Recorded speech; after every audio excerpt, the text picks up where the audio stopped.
ghosts drifting through the trees. It's for the culture, by the culture.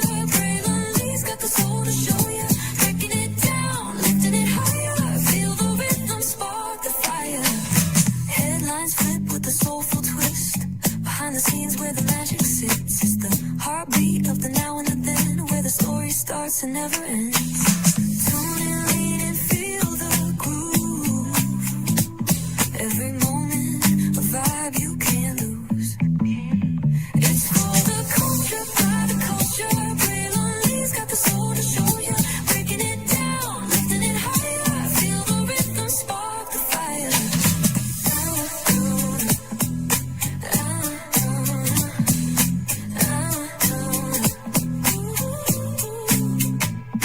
Hear the whispers in the city's hum, echoes of stories where we're from. A beat, a step, a voice so clear, the pulse of us, it's all right here. We got soul, we got flavor, every moment is a savior. Every experience is an overcomer. Turn it up, feel the glow, let the rhythm flow. Spotlight shining, we in the zone. This is the place where the culture's grown. Stories untold, now they're coming alive. Braylon Lee got the vibe tonight. One thing to know and two things for sure. Higher is waiting and lower is available. But either way, we gotta go on tour. It's Braylon Lee's virtual tour, where the culture makes its move. Feel the love, feel the truth. This is us, this is you. From the unknown, the unembraced and more. This show, this brand and the possibilities of what can be is all here for you. I'm just a kid from the rock, trying to be a rock for people, trying to make it best they can to become. Being moved as a creator of power, to lift up all of us, not just a selective few. For the culture, by the culture, here we be. Braylon Lee, bringing life to your screen. Feel the soul, feel the truth, we're free. Trust and believe it's entertainment, news done away with. Braylon Lee, spotlight sharp like a diamond shine. We see the stars, but the stories align. Deep in the soul where the heartbeats find. The pulse of the people redefining time. Just a pro tip, people have to earn the right to hear your story, but in addition to the people have to earn the responsibility to be a part of it. Just because we are not seen by everybody doesn't mean we are not being seen by who needs to see us. Noise equals attention and sound equals purpose. Anybody can be a creator, but it takes a somebody to be an artist.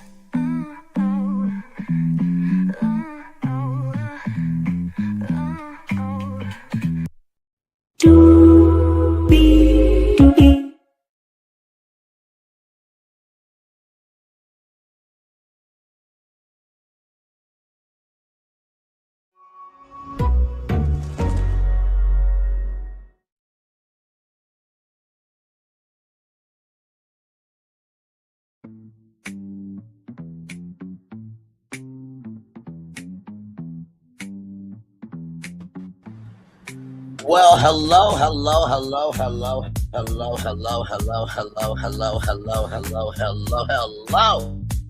You, and you. Welcome into another edition of Braylon Lee's Virtual Tour Live. Glad to have all of you here. Y'all, it is a media Saturday. A lot going on in the world of media. But I gotta kick this thing off by just helping somebody out. So I'm going to do a nap time with y'all live. Because, I'm really getting tired of people opening up their mouth thinking that they're important when their numbers can't match others. So give me a moment, because and this does relate to this last. Give me a moment. I hope your Saturday is going well. Don't forget, we do have part two of Big Girls Wanted Escaping Paradise. I'll be coming up a little bit later on tonight. I'm going to try to do at 6 o'clock. I don't think this live is going to take too long, but I definitely have to kick it off with this, right? Because it's a shame, a travesty, and disgrace for anybody in the world to tell another Black woman how they should be, how they should move, how they should think, right? Especially in the world now, we're still waiting for the DNA results to know if you're a woman or not. Your damn self. But that's neither here nor there. Listen, that was from The Nanny, one of the greatest sitcoms ever. Don't get mad at me. So, with that being said, let me get myself adjusted in here. I mean, good damn. I mean, we just talking out the side of our mouths. Like, there's not publicly available information out here. Good damn. Sorry, y'all. Getting myself adjusted here. Okay. All right, here. Whew. There I am. Okay, let's get to it. Higher is Wayne, low is available. But either way, we got to go on tour. Yes, indeed, we do. Let me tell you now, that's iconic intro here. You see that virtual tour background? Yes, you do. You hear the virtual tour music? Yes, you do. And then there is me. Hey, everybody. Welcome in. Glad to have all of you here. Hey, Michelle H. Stuff. Good to see you. So, y'all, I just want to bring these numbers up. Okay? Because, child, I know the drag version of Doug E. Fresh, not Dusty E. Stale, is telling what black woman can cry and not cry. Now, Dusty E. Stale, okay? Their subscriber count, calling them a they, right? Just to be respectful, because they're the drag version of Dougie Fresh. Dusty E. Stale has 384 subscribers, and their total view count is 8,697 total views. Nick at Night has 392,000 subscribers, rather. Total views, 95,872,945 total views. A grand total, a difference of 391,616 subscribers, a difference of 95,864,284 total views. Can we please, the next time somebody opens up their mouth, can we ask them about the factual information about what they have done? And listen, I know I wasn't at the trial, but y'all saw what I did last night, right? See, a lot of people think if you're not on the ground virtually or in reality, that you ain't doing nothing. But just because you're on the ground doesn't mean that your work bears any fruit. Why would Nick at Night listen to Dusty E. Stale when they can't do a fifth, quarter, or half of what Nick at Night did being on the ground that trial? I can't hear nobody. So what I'm going to do right now is I'm going to leave this up for at least 3 minutes, just so that way the numbers can be there, okay? And then we're going to get on with our tour. I'm just like, we're not doing this. Oh, no. Nope. Y'all are doing way too much out here, okay? So we're going to do 3 minutes. And once the 3 minutes are up, then we will move on. We will move round along. I'm just like, really? So you a supposed black person, because we don't know what your gender is. In the words of Nelson Butler, we're still waiting to see the DNA results, right? But you're telling a black woman how she should be, if she can cry or not, this, that, and the third. Child, not all skin folk are kinfolk. I mean, with these dismal numbers, trying to tell Nick at Night what to do, maybe they should put out some content on their own channel. Now, I'm just saying. Okay, don't get mad at me. I'm just keeping it a buck with you. What you want me to do? You want me to lie? Because I don't do that. I mean, good damn. Just, God forbid feeling for a black kid that should be out of jail and you cry on camera. I mean, this was like when Robin Roberts cried on camera when she found her family in New Orleans after Hurricane Katrina. I'll never forget the moment that happened, right? It was Hurricane Katrina. It was Charlie Gibson and Diane Sawyer live in Times Square. Robin Roberts was on the ground, and Robin was trying to find her family. So when that question came up, Robin didn't know what she should do, because usually back in the day, journalists, if they cried, that showed weakness. But she said, no, I'm human. My family has been found. And I'm on the ground. I'm going to make sure that not only do I tell the story correctly, but I'm going to make sure that I can be helpful, right, in helping others find their families. So there have been plenty of journalists to cry. Anderson Cooper has cried. So who in the fuck is anybody, especially a drag version of Dougie Fresh named Dusty Stale to tell another black woman what she should not do and how she should move. That don't make no sense to me. Listen, I can't do it. I can't do it. Like I said, 384 subscribers for Dusty Stale versus 392,000 subscribers. Total views, 8,697 total views versus 95,872,945 total views. Okay? Grand total, a difference. Do you hear me? A difference of 391,616 subscribers, a difference of 95,864,248 total views. Child, don't let somebody who don't have the capacity, capability, comprehension of brain cells to form a brain tell you how you should be when they're closer to the casket to die than be at the cradle to start life and becoming something important. Let's get to our tour, damn it. Don't make no damn sense around here. Hell. Yeah, with all that being said, from Reuters.com, Roku exploring strategic options, including sale of company, sources say. Okay, here we go.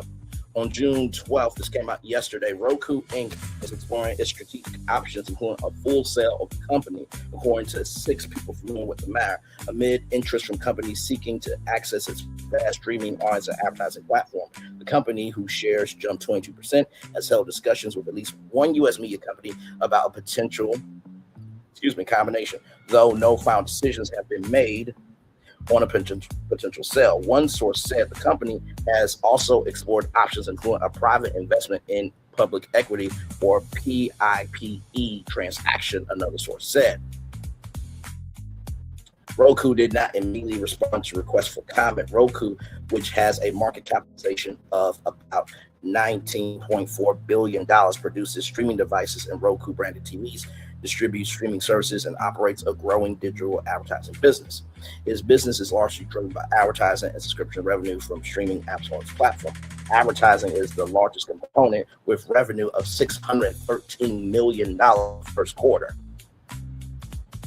Let me say that again, $613 million. $613 million just for ads like this one. Hey, good morning, America. Sorry, y'all. Hey, sorry, y'all. Like this one. hey, good morning, America.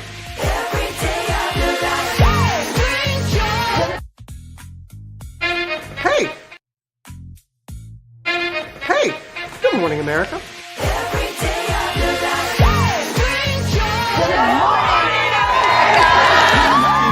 Good morning, America. Good morning, America. Good morning, America. Money. Are you ready? They are ready. Covering the biggest events in the country right now. There's a lot going on here this morning. It's always a good time. That's what the show's about. That's good. Really good. Very good. Coming in hot. Jimmy coming in hot. It's far from elementary. Good morning, America. I'm not going to try to strut like Michael or anything. I have known George a long, long time. Have you ever gotten him to dance? Look at that face. You don't just see it, you feel it. I'm in. I'm in. I'm in too. I'll be here. I am here and so happy. I'm in. I'm in too. I'm in. That tells you something when Snoop Dogg's in. Michael, George, Lara, Ginger. So think about that, right? Ads on Roku have made $613 million in the first quarter, up 27% year on year. Roku also takes a cut of subscription signups to services such as Amazon and Netflix promote on its interface, pushing its own content offering, highlighting a structural tension in its model. The Roku channel is a free, ad-supported streaming service, has become a key growth driver, but it competes with other ad support platforms such as Fox-owned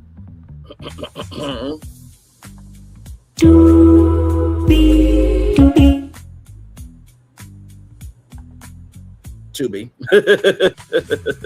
Yes, indeed, there. And Paramount's Pluto TV. By the way, for the other free advertising streaming on-demand television platforms, you have Xumo, which is in partnership with Chart Communications and NBC Universal. Now, it was supposed to be Warner Brothers Television or WBTV, but that never came out. And then Disney, the smart company that they are, decided to get rid of their Disney app with free advertising streaming television channels within the ABC app. Because they're trying to get everybody onto Disney Plus. They're trying to turn Disney Plus into this.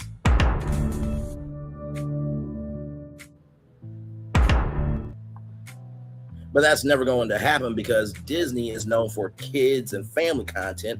Hulu is their adult platform and ESPN is for sports. So by combining Hulu into the Disney platform, you are essentially cutting off the Disney bundle, which means subscribers could just cancel their subscriptions. I mean, you would think after almost losing your revenue to you not supporting Jim Kimmel, you would think maybe we should keep Hulu as our adult platform. If you were smart, you would think that would be the right thing to do. But oh no. No.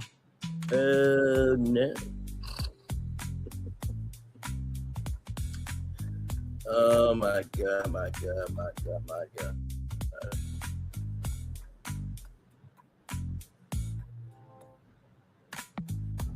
So, with that being said, let's continue on here. Roku last year partnered with Amazon to allow marketers to buy ads on the Roku channel, even as Amazon promotes its own free streaming service on Roku's platform now. It used to be called Freevee. Before that was called IMDb TV, but they no longer have that platform. The Roku channel is the most watched free streaming service on its platform, according to Nielsen, but the segment is becoming increasingly crowded as traditional TV declines and more companies launch ad support offerings, analysts say. Bloomberg News first reported in Sales Talks, Roku's more than 100 million streaming households and the data it collects on viewing behavior could make it attractive to potential buyers, including media, technology, and advertising companies, the sources said. So, with that being said, I did a live stream a year ago, right, talking about the potential of Disney and Roku buying. Disney and Roku coming together as one. It will be called Disco, which is Disney and Roku, right? So let's do this. Summarize the video. So right here, this video titled The Disco, Disney and Roku Breakdown features brilliantly and recent industry reports regarding a potential acquisition of Roku. The discussion centers on the hypothesis that Disney could be a logical buyer for Roku to bolster up the streaming and advertising strategy. Industry Context brilliantly discusses recent reports about Roku being up for sale and how it fits into the broader streaming landscape. He references Walmart's recent $2.3 billion acquisition of Vizio as a prime example of companies looking to expand their advertising business and control hardware ecosystems. Disney streaming challenges. The video analyzes Nielsen ratings for various streaming services. Lee argues that while Disney has content strength, it faces challenges in modernizing its distribution and reaching consumers compared to platforms like YouTube or Netflix. The case for a Disney-Roku merger. Lee outlines his prediction, which means Braylon and prediction put together, a theory that Disney needs Roku to compete.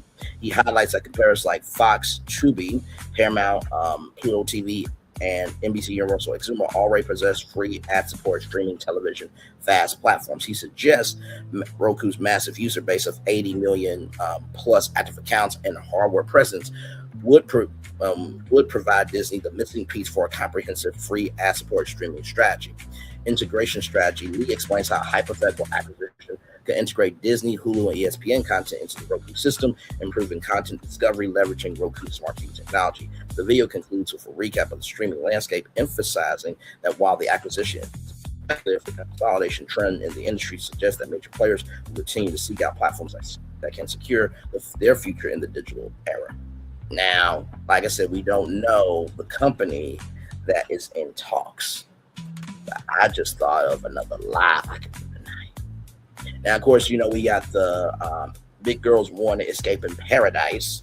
I'm gonna try to do that at 6:30, at 6 o'clock if I can. It may be 7, but that bonus stream just stay tuned to your notifications. I just thought about something, and I think this can actually happen. I really, really do. The way I just thought about this, what if what if a brand that started the game can help a new media company stay in the game? What if a legacy media brand can help a new media brand stay in the game? What if an old legacy or legacy media brand can help a new media legacy brand, a new media brand stay in the game? Stay tuned, stay tuned, stay tuned, stay tuned.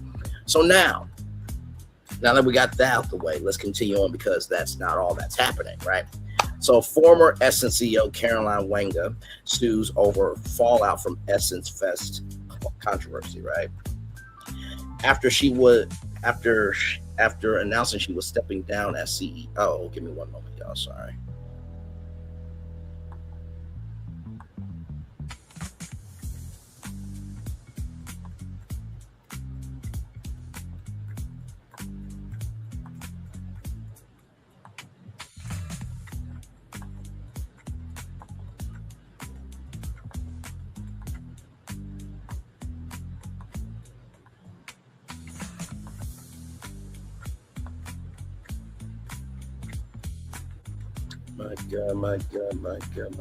My God.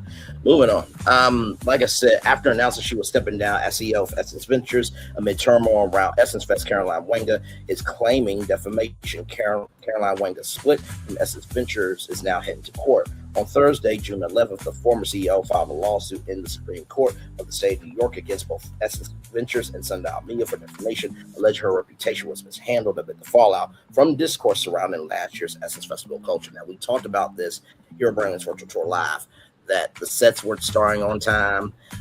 It was empty in the It was basically empty in the Superdome. It was more about the African diaspora than African American culture. Then you had, different vendors not being able to have the freedom to do what they want to do, this, that, and third. And then, of course, Essence had to pay like $1 million to a vendor. It's been a lot going on with Essence. Okay. But for everything that's been going on with Essence, I've also been covering the moves that they've been making as well. Okay. So there is that. I try to be fair on all sides here when it comes to media, especially our own Black media. Okay. Excuse me. On Thursday, June 11th, the former CEO filed a lawsuit in the Supreme Court of the state of New York against both Essence Ventures and Sundial Media for defamation, alleging her reputation was mishandled amid the fallout from discourse surrounding last year's Essence Festival culture. Outlets of courtesy, I shared this regarding my personal integrity, professional ethos, and journey, she wrote in the caption of an Instagram post containing screenshots of a press release from her attorney's office and the lawsuit. Well, let's look at that right now.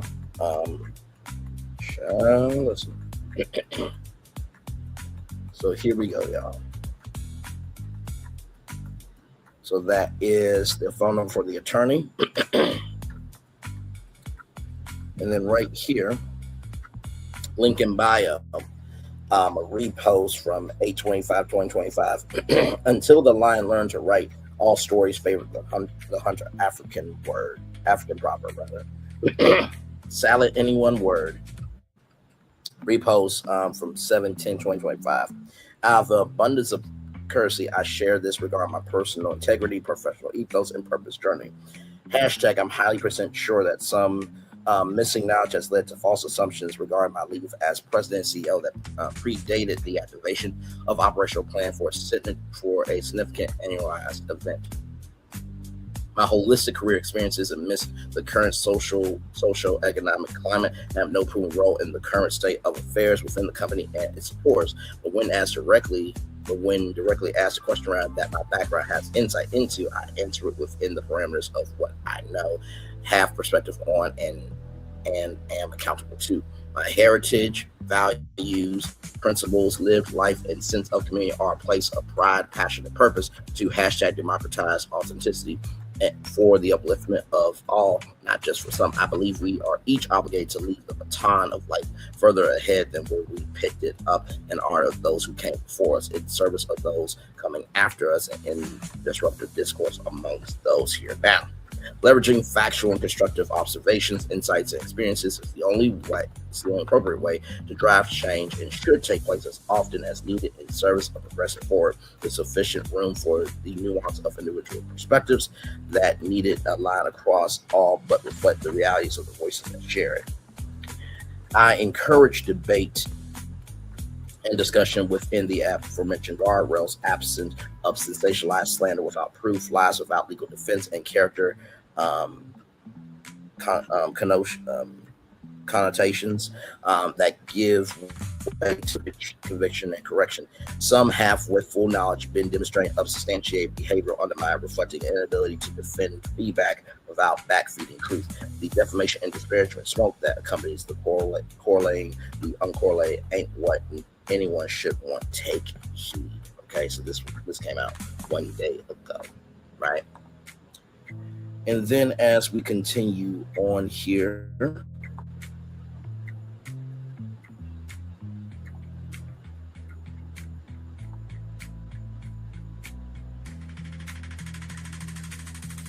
there is the press release. Former CEO Caroline Wanga sues Essence Ventures and Sundial Media Technology Group for defamation. Okay, so this is it right here, right? So just to show y'all this.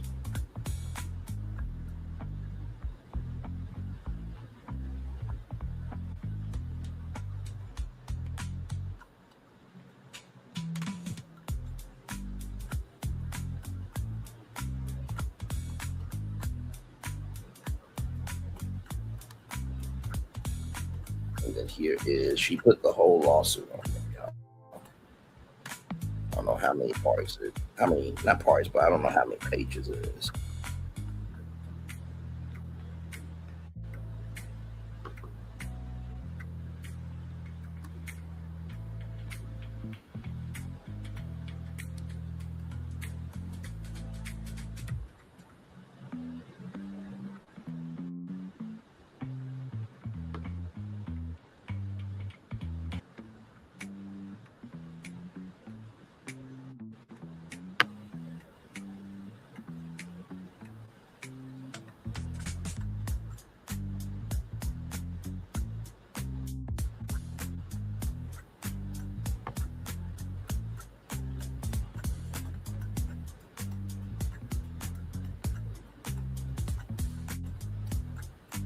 So yeah.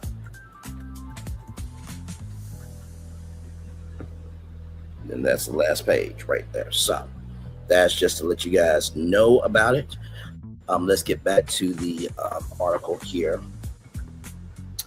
Hashtag, I'm highly % sure that some missing knowledge has led to false assumptions regarding my leave as president and CEO that predate the activation of operational planning for a significant annual asset event. She continued, according to the lawsuit, Wanga spent months watching criticism tied to the festival held annually in New Orleans, Louisiana. Led by Tyra Relay, let the good times roll, baby, across the 4th of July weekend, attach itself to her name, even though she said she was no longer involved in the company's operations. The filing alleges Wanga resigned as CEO in March of 2025 after being on medical leave since September 2024, months before planning the 2025 festival was underway. But because she remained publicly held out as the CEO, she was blamed by the public for the failure of the festival and faced significant backlash, including threats directed toward her and lies spread widely about her. The lawsuit states. The filing alleges that beginning in July of 2025, Wanga, who issued a statement herself at the time, repeatedly asked company leadership to publicly clarify that she had been on health-related leave and was not involved in the festival's planning, program, sponsorships, or operations. Beginning in July, Ms. Wanga had multiple requests to company leadership to clarify that she was not involved with the festival. She had been on health-related leave, and neither her heritage nor her prior employment had any connection to the programming, sponsorships, or sponsorships of the festival. Her colleagues, friends, and supporters made similar requests, her legal counsel alleges. The lawsuit continued. Despite these requests, Essence Ventures announced her departure in August 2025, intentionally omitted these key facts. Wanga is seeking damages, attorney fees, and a jury trial. In the lawsuit, she claims the controversy caused significant harm to her business ventures and her company, Wanga Woman. She alleges revenue fell to Mr. Blue Tusky, 1.0. And I want you and all these people out at my house by 9 o'clock Monday morning.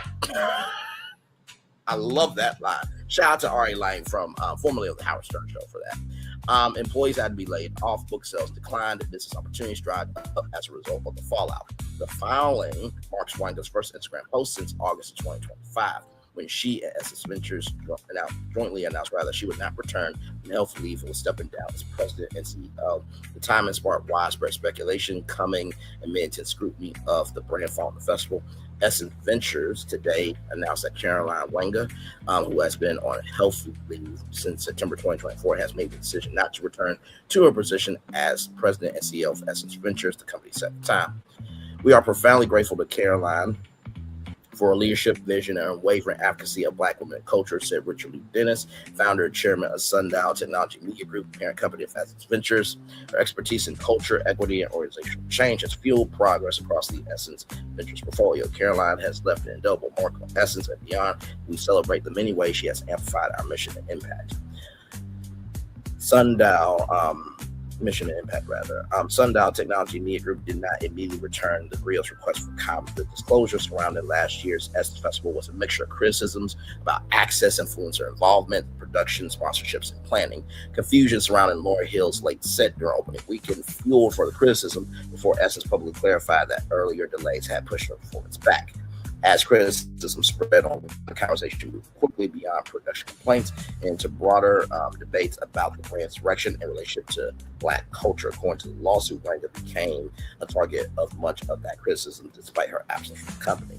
The lawsuit alleges that some critics blame Wanga's Kenyan heritage for perceived changes within the brand and accused her of erasing Black American heritage. The filing includes examples of her comments directed at her online, including "Go back to Africa, the Africans took over, and that African girl is running it and ruining it." Wanga further alleges that some of the criticism stemmed from misconceptions about her previous role at Target and the retailer's involvement with the festival despite an ongoing boycott. However, the Griot was on the ground at Essence Fest last year and found that some of the loudest criticism was amplified online and did not always reflect the experience on the ground. The festival was also navigating a number of challenges beyond programming decisions, including economic pressures that continue to affect travel and discretionary spending, particularly among Black women, as well as lingering concerns surrounding tourism in New Orleans on the deadly vehicle attack in Howling in the French Quarter on New Year's Day. And now, in announcing the lawsuit, Wanga's attorney argued that company leadership failed to address those misconceptions as they spread. The lawsuit is being brought to hold Essence Ventures and Sundial leadership, including Richard Lee Dennis, Kirk McDonald, to account for allowing a false public narrative to destroy Ms. Wanga's reputation. Larry Schaefer said in the release, Essence Ventures and Sundial are supposed to be about elevating Black business and leadership. But this is a sad story. But this sad story demonstrates that when a scapegoat was useful, Black empowerment went out the window. Update: while Sundial Technology Media Group did not immediately return the Griot's request for comment, Essence Festival Culture released a statement shortly after publication on Friday, June 12th, which was yesterday, from the organization's name are aware of the lawsuit, which contains allegations that are patently false. Woo! So what do I think about this destination? We've been following the Essence Festival Culture updates for quite a while. And I have to tell you that, even though people are, saying that, it's over, I truly feel that this is far from over. Like, this is the Black family reunion, right? Of the culture. I mean, you cannot sit here and tell me that Black people do not still, go to the Essence Festival Culture. And like I said, just because you had a bad experience doesn't mean everybody had a bad experience. But when Stephanie Mills came out with that letter, right?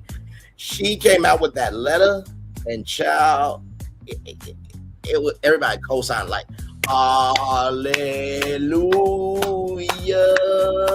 playing patty cake and kumbaya, my Lord, kumbaya. Oh, you want the fire, don't you? 1, 2, 3, fire. You know what I mean? Like, everybody just agreed with that. And so So yeah, I definitely feel for Essence. I want them to win. With the climate that we have going on right now, we still need the Essence Festival culture, right? So there is that. Now, as I was getting ready to come on tour with you all for this bonus tour, child, can somebody please tell me why I see an article? And when I show y'all this article, y'all gonna be like, I know you lying, bro. I know you're lying. I know you're lying. Y'all look at this. Y'all, Tyra Banks sues Netflix over America's Next Top Model doc. Banks' defamation lawsuit follows her participation in the 3-part documentary, which drew significant attention to the exploitative nature of early reality TV. And this came out today. Yeah. Tyra Banks filed a defamation lawsuit against Netflix on Saturday, accusing the streaming giant of manipulating her into participating in a bombshell documentary about her former reality show, America's Next Top Model. But did she say, though, like, I haven't said nothing, now it's time? Like, that's literally in the trailer, right? Give me a moment. Because I want to make sure. Top Model Doc Netflix. I just want to make sure, because it's like, you don't get to participate and then sue, right? Because if that's the case, everybody who has sued you, they deserve to win their cases. Okay, I'm just keeping it. If this is the path we're going to go down, then let's go down this path. But give me a moment, because I want to make sure that it wasn't just me, that we saw Tyra Banks in the documentary said what she said, that it's been too long, but now it's time. Child, you cannot make this up. Even on the weekend, people don't want to rest. My God, today.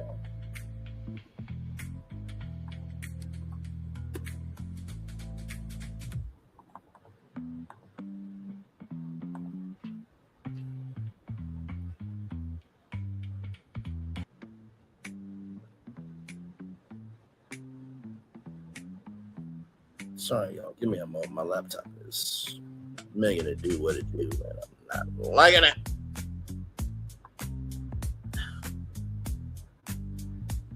Well, I may just have to play it on my phone. As soon as I try to find it on my phone, I bet you that's when it's going to regulate itself out.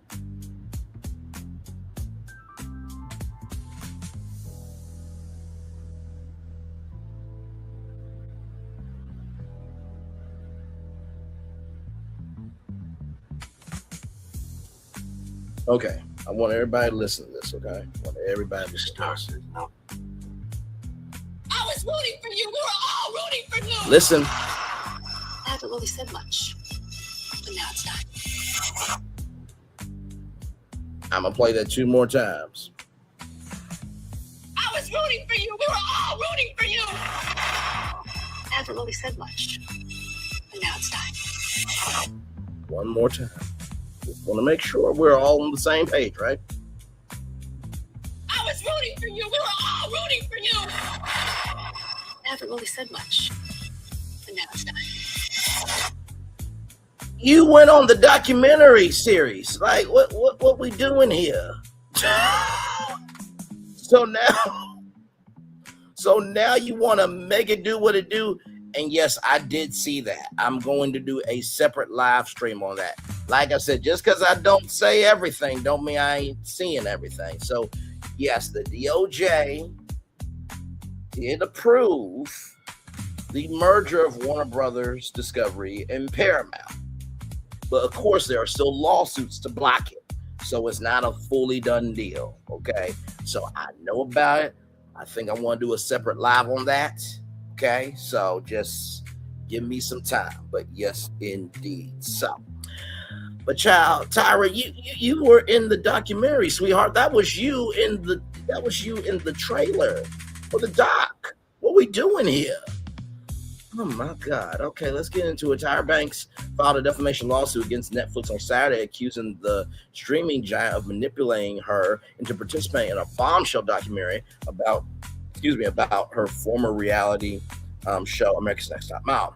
Netflix's reality check, Inside America's Next Top Model, chronicles both the show's historic successes and its controversies, including an early contestant claiming she was SA'd on camera, another undergoing cosmetic surgery where her teeth was all screwed up to remain in the competition, and a challenge that required contestants to wear blackface. In addition to that, one of the winners, a black queen from my hometown, Little Rock, Arkansas, won the whole competition, but did not receive any modeling gig. She didn't receive her prize package, and Tyra Banks did not fight for her.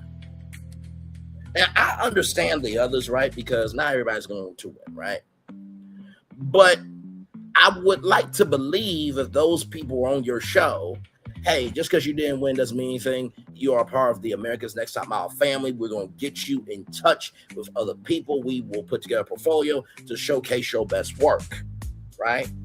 Now, the winner gets the cream of the crop, but everybody else should at least get something.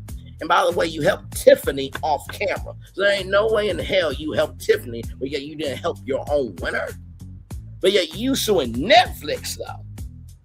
You're the dark-skinned version of Amanda Seales, Tyra Banks. You're the black female version of Anthony Lofty's if he actually made it to be famous. Don't do this shit. Let's continue on. Banks participate in the three-part documentary, which drew significant attention for examining the exploitative nature of early reality television. She now alleges that her confessionals were stripped of context. Oh, God. What? Stripped of context? Child. Of course, in a documentary, when you are doing a documentary, if you ever are a part of one, there will be the producer on this side, right? Chair right here, camera right here. You're in front of the camera. Producers asking you questions off camera. Now, there are some documentaries that are bringing in the producers a lot more. But child, you knew what documentary was. You've been a part of documentaries before. So when you sat down, you said everything that you said. They record hours upon hours upon hours of footage. And sometimes you'll stop. So that way you can take a break, the second, third, come back, all that good stuff. So you mean to tell me everything you said was out of context?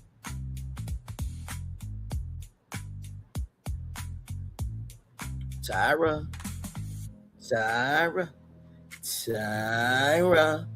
Something wrong with you. Okay? Something is wrong with you. Okay? Give me a moment.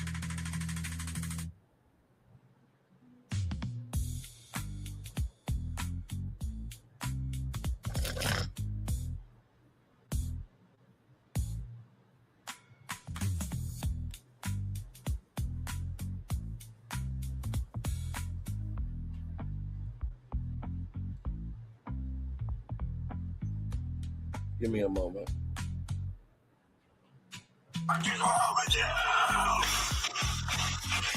That's not the one. That is not the one.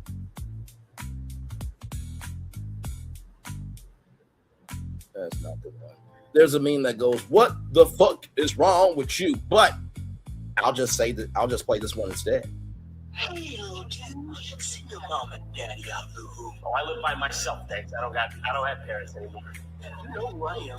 I smoke, dealing in weed, coke, crack. Your choice. One of each, please. Take one hit and you'll do anything the cop want. Steal from your mama. Hey man, you get bit by like a mosquito or something? You don't look so good. Do I look like the kind of guy that would do that to a kid like you? You look like a snake! Yes! What? What the fuck? That's exactly how I'm feeling. What?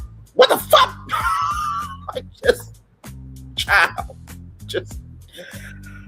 Oh my God. Banks participated in the three-part documentary, which drew significant attention for examining how the exploitative nature of for examining the exploitative nature of early reality television. She now alleges that her confessionals were stripped of context and resembled to support a false and defamatory narrative unrelated to what she actually expressed. The false narrative the producers constructed through selective editing, deliberate omission, and surgical explanation of continuous footage, including that Ms. Banks knowingly allowed contestants to be sexually assaulted on her show, exploited that contestant's trauma for ratings, and couldn't even remember it when it was when asked. Rather, the lawsuit states that narrative about Ms. Banks is a complete fabrication, one that Netflix streamed to a global audience of millions. You know what I find interesting about this? Let me read that 2 more times. Through selective editing, deliberate omission, and surgical manipulation of continuous footage. Through selective editing, deliberate omission, and surgical manipulation of continuous footage. Through selective editing, deliberate omission, and surgical manipulation of continuous footage.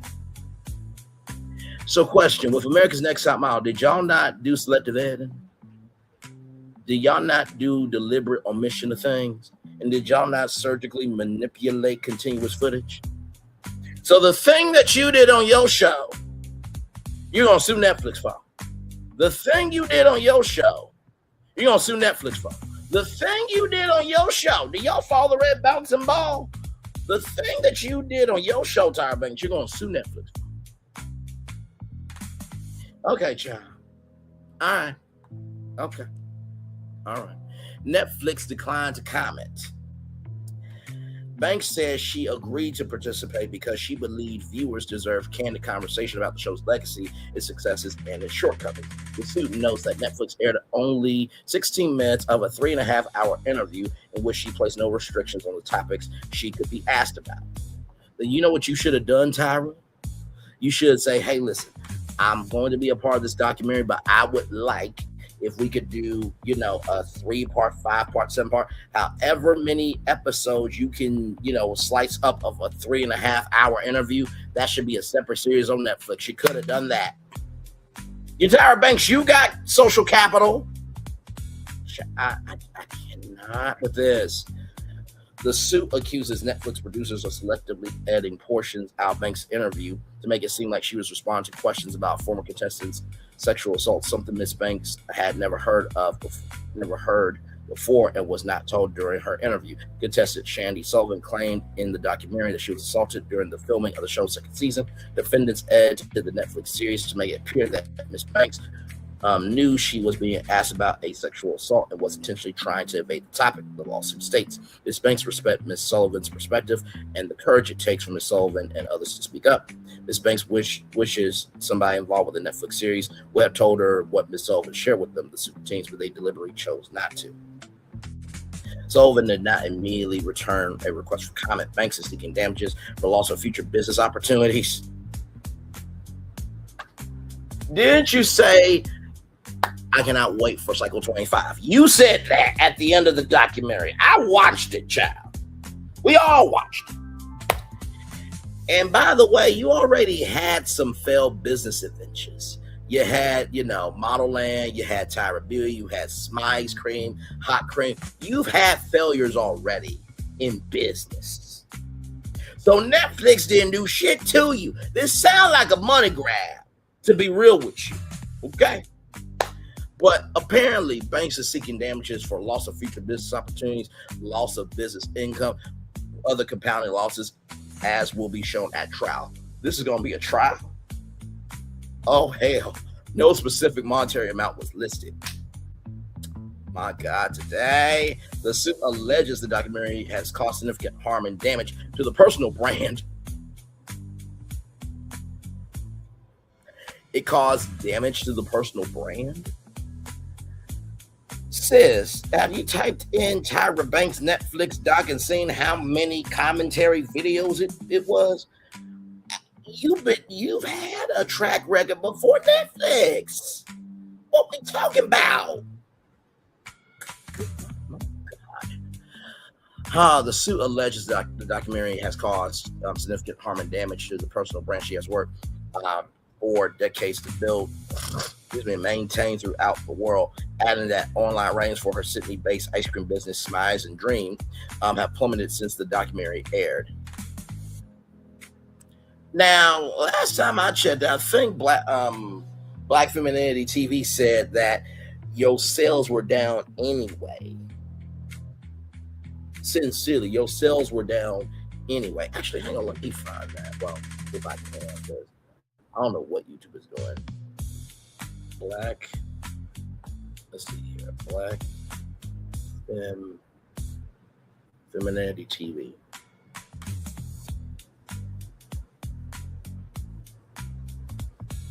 Something's going on with the laptop here, so give me a moment.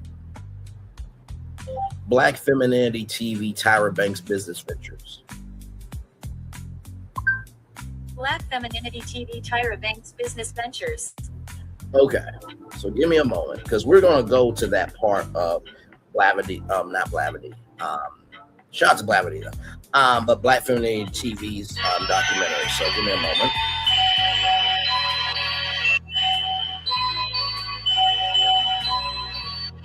So you had typef.com. I forgot to mention that. That was a digital fashion beauty platform, right? But it struggled with scalability and clear monetization strategy, eventually fading away. It was aimed to democratize beauty advice. Then you had Tyra Beauty, which I mentioned, Mallland, which I mentioned, and then Smiles and Dream, right? So let's go to that right now. Here we go. 2946.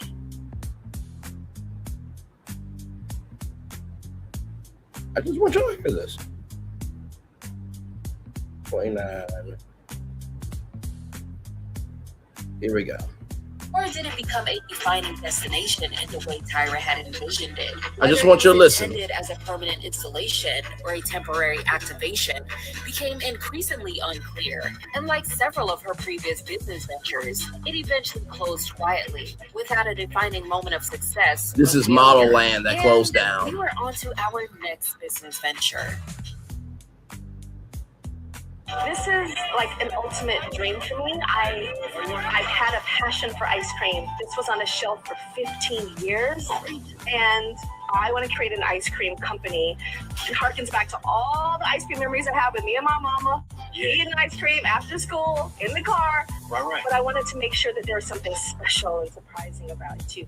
Before Tyra could fully establish Model Land, she was already pivoting into her next business venture. In 2020, she launched Smize and Dream, or Smize Cream, a dessert company built around indulgence, nostalgia, and most importantly, spectacle, named after her signature phrase from America's Next Top Model, Smize, or smiling with your eyes. What have you been doing at home? Have you been getting into any projects, being productive? What's been happening? You know what? I have launched an ice cream company from home.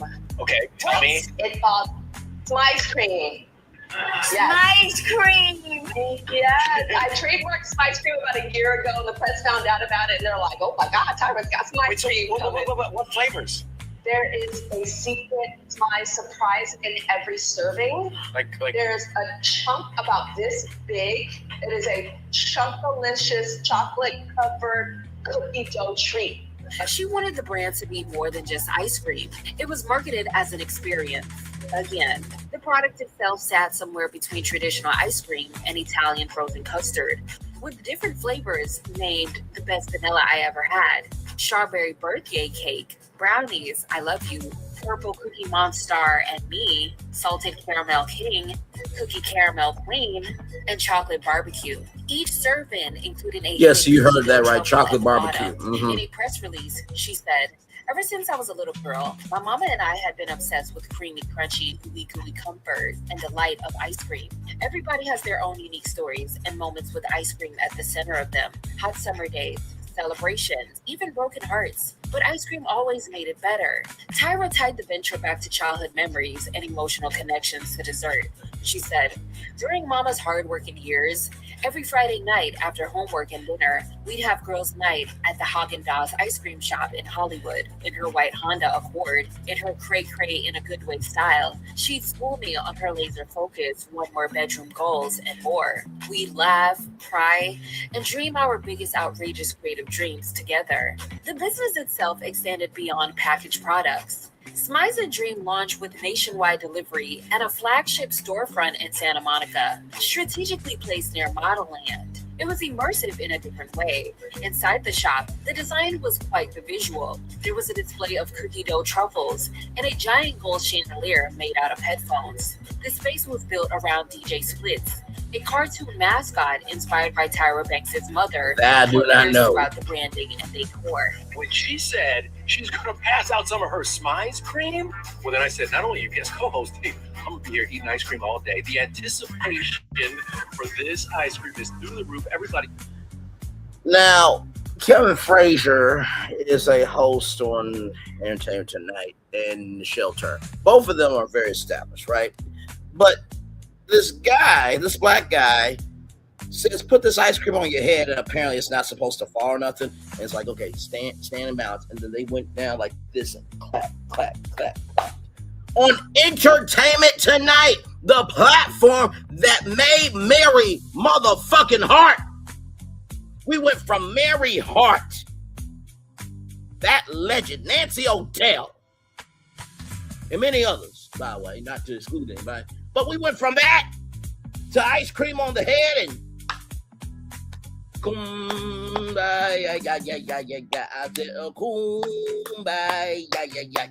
this is Entertainment Tonight. What is wrong with y'all? Jesus Christ. We're crying out loud. And then Kevin's like, not only are you co-hosting with me, but I mean ice cream, all that. It's like, bruh, that's an easy gig. Entertainment Tonight, you ain't gotta do too much work. Just show up when you're supposed to show up for taping. Say what you need to say off the teleprompter. Collect your check and go home. Like, stop it. Stop it. Stop it. Moving on. Just I cannot do this. But keep listening because, like she said, Smiles and Dream have plummeted since the documentary aired. I just want you to keep listening to this. Everybody's so excited. How did you come up with the name Smiles Cream? So I came up with the name Smiles many years ago. It means to smile with their eyes. Do it with me, Kevin. Smiles. Smiles with their eyes. And I thought it sounds good with cream. Smiles cream. Passion for ice cream. Smiles cream. There you go. This is like an ultimate dream for me. I've had a passion for ice cream. This was on a shelf for 15 years. And I want to create an ice cream company.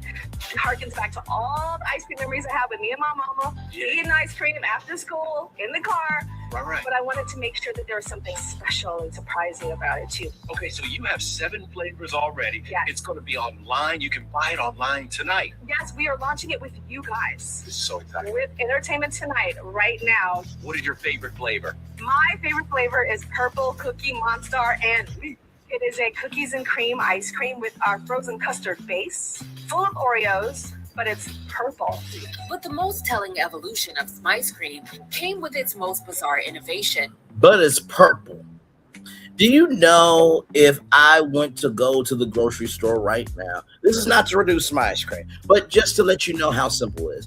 If I went to the grocery store and got me some grape ice cream and got me some double stuffed Oreos and broke the cookies down and put in the grape ice cream, I would have the same thing. Moving on. What Tyra called the world's first hot ice cream experience. At first, the concept sounded like a contradiction, but Tyra insisted it was not hot chocolate, not a latte, not melted ice cream, and not custard. She described it as warm liquid meant to be sipped. She tried to be Willy Wonka. You remember when in the Johnny Depp version, where you could eat something and it doesn't melt all day. What the hell? Rather than scoops. The confusion became the marketing and appeal. They had also opened a location in Lawndale, but roughly 10 months after opening, the Santa Monica location was closed in the same year. 10 months after opening, it closed. 10 months after opening, it closed. 10 months after opening, it closed, Tyra Banks. So did Netflix have anything to do with that? No. Let's continue. Announced the disclosure on their Instagram on November 3rd, and they said they would now be taking orders and shipping their ice cream creations nationwide through Gold Belly on their website. In 2022, Tyra announced that the ice cream would be available on Princess Cruises. Guests on the ships would be available to order Smice cups via the Ocean Now delivery on demand experience. She also promoted the ice cream at her short-lived model land in Santa Monica. She even rolled out what she called the world's first ice cream trunk to pop up at different locations.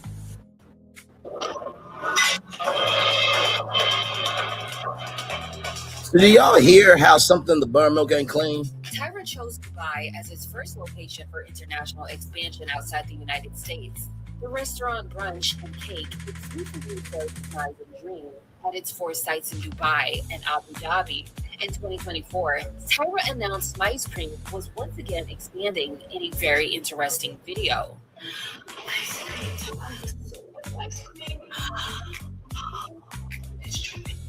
Oh.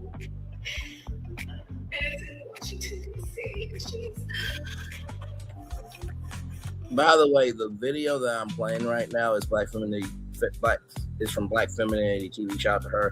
But the video that's playing right now is her holding up a tray of ice cream, and the ice cream is dripping, and it sounds like she's trying to do ASMR, and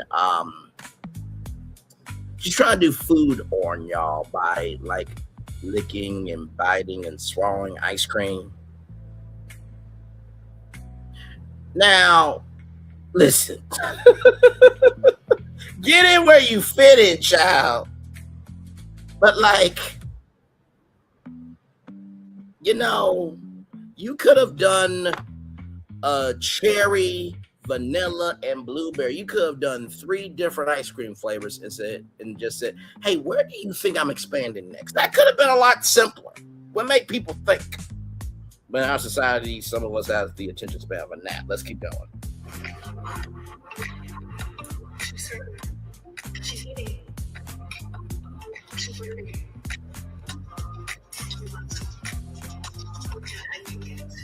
The location of the ice cream spot, named Smiles and Dreams Flavor Studio, was opened as a summer pop-up shop in Washington, D.C.'s Woodley Park neighborhood. Well, let's get back to the business, right? This is Smiles and Dream, which is officially open here in Connecticut Avenue, Northwest D.C. You can see that is the trunk right there. The line has been pretty long for much of the day, but it's starting to die down a little bit. So if you're looking to get a little bit of a sweet treat, a cool one, especially with the temperatures as elevated as they are, this is certainly it. We were here earlier this morning where so many people came out, not only to see Tyra, but to also welcome in a new business in Northwest Washington. We are currently at Smiles and Dream Ice Cream Shop by Tyra Banks. I just found out that you followed her IG. The Tyra, I had no idea. But I think this big grand opening, right? I think it's like right. We're going to go in and try it out. And this is a Snapchat exclusive. Got this.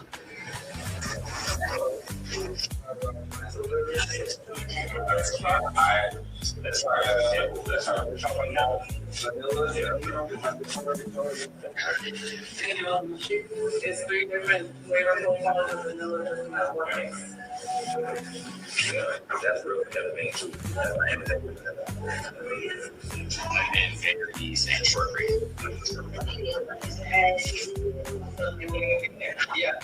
Now, something's about to come up here that is going to really explode all of this. Keep listening.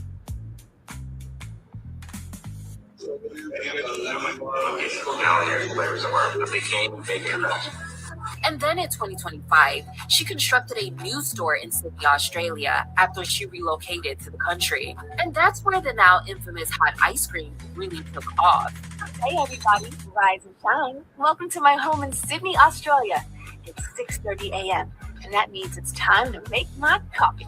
Making ice cream has been a lifelong dream of mine, and it's all happening right here in Australia. This idea is a tribute to my mama, Carolyn.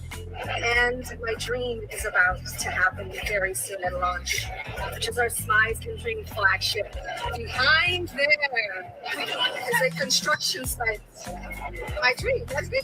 Hi, Tyra. There's my mama. Hi, mommy. I stopped by our test carts that we have, these stations, to quality check some ice cream, making sure that flavors are tasting right, because this is the time to get everything right in preparation for our debut flagship. Is our team say hi? Through a series of silly social media videos, Tyra leaned fully into the absurdity and mystery of the concept, and the strategy worked. The clips quickly spread across platforms, mainly drawing negative reactions, but people were now interested in trying this so-called Negative reactions. Hold on, let me pause it. Negative reactions. Negative reactions. Negative reactions. Let's keep going. confused. Let's try the viral hot ice cream from Tyra Banks pizza. I don't know, why not? I have never in my life tasted a hot ice cream like this. But I had to get the hot mama, which was ended up being just like hot milk. It wasn't hot ice cream. Hot ice cream. In Australia, the concept gained enough traction that it attracted media coverage and influencers willing to try it just to understand it. The reviews and commentary went viral and became part of the experience, with users debating what the product even was, stitching her videos, and reacting.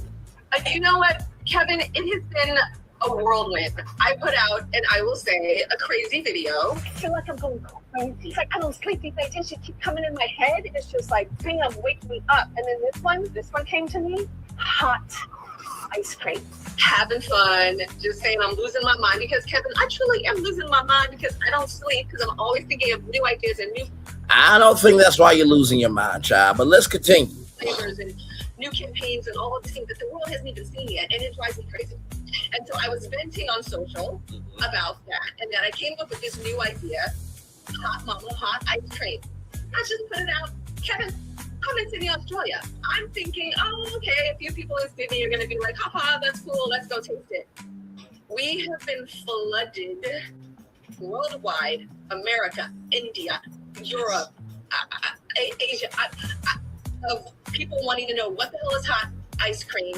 I have top chefs in our DMs saying, tell me the recipe. Like, I'm like, what is happening? When your kid's fever hits right after Child. you can tell it on that. Everyone on the internet is so confused about hot ice cream.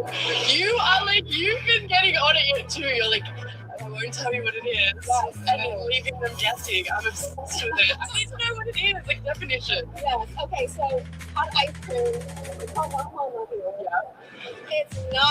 melted gelato. It's not microwave ice cream. You're not supposed to microwave ice cream, Tyra. Moving on. It's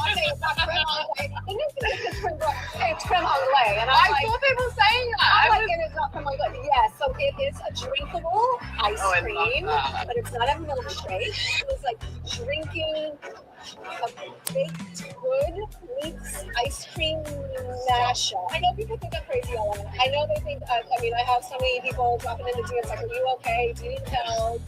I was like, I feel like I'm going crazy. Following the surge of viral attention, Tyra announced plans to bring the product stateside again, specifically targeting New York City for winter launch. She embarked on a tour-style activation, bringing pop-up experiences to bars and restaurants across the city. And the tour started in late 2025 and extended into 2026. She introduced a mentorship initiative called the Smize Goals and Dreams Factory, a program designed to help others pursue their ambition.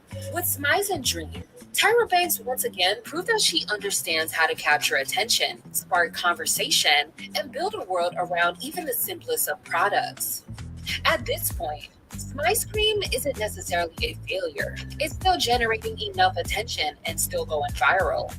But even with that momentum, the same inconsistencies are already showing. And if history tells us anything, it's that Tyra Banks' ventures rarely sustain themselves beyond the moment they launch. DC landlord is suing supermodel Tyra Banks over a failed ice cream nonprofit deal. Yeah, so the lawsuit claims Banks and her business partner backed out of a 10-year lease for an Eastern Market property.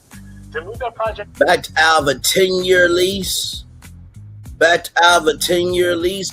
Backed out of a 10-year lease, but the Smize and Dream ice cream brand has plummeted since the documentary aired. But you and your business partner did not pull out of a 10-year lease for Smize and Dream. Okay. to Australia. So Banks and her partner say they terminated the lease because of problems with the building, and they deny any wrongdoing. So the suit is seeking $10.8 million and is now playing out in federal court. There's also the question of intention. Shout out to Black Femininity TV. Let's continue on. America's Next Top Model premiered in 2003 and ran for 24 seasons across UPN, the CW, and VH1 before ending in 2018. In the documentary, Banks expressed interest in producing a 25th cycle or 25th season of the show, though it remains unclear whether another iteration of the series will materialize.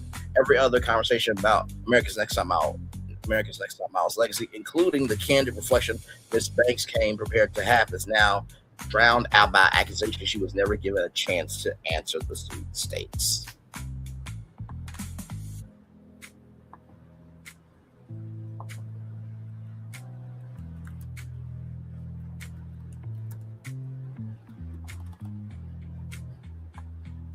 Hang on. Because I can't remember what it was, but I do know it was from Willy Wonka. Give me a moment.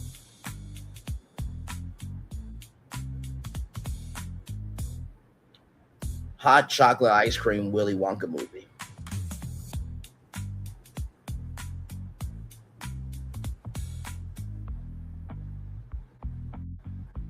Hi there, I'm Lilypad. Let's play. Get to know the Toy Story gang. No.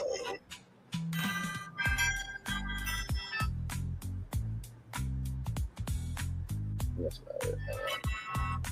give me a moment, y'all.